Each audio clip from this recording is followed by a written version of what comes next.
আমি বরগুনা ভর্তি ছিলাম, তারপর বমি কমে না, কিছু খাইতে পারি না, তাই তারপরে এই যে আসছি।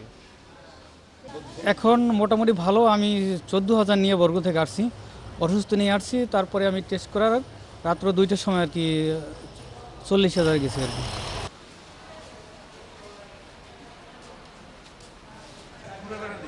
হ্যাঁ, 6 নম্বর পরিচয় পুরোঘাটা না, ওই যে আধার বিঘা কাদের বলে 6 নম্বর পরিচয়।